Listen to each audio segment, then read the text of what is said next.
Welcome back to my channel. In today's video, I'll be sharing with you how I made my Snow White poison apple prop.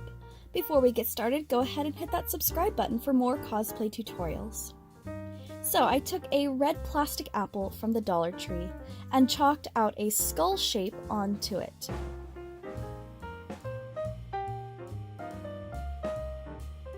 Then I took a hot glue gun and started adding drips by focusing a bead of hot glue towards the bottom and dragging it upward. I made sure to not put glue in any of the skull shapes that we chalked out earlier. And I only covered the front, but you are more than welcome to cover the entire apple with the drips.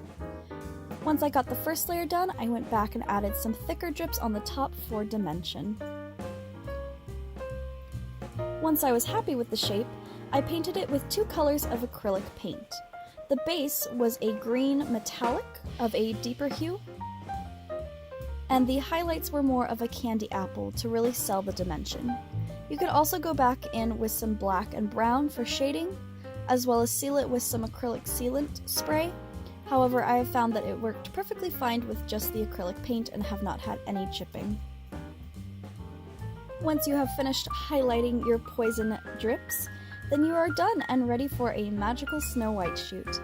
If you found this video helpful, consider sharing it with your friends. Also, be sure to subscribe for more cosplay tutorials. And remember, cosplay is all about having fun.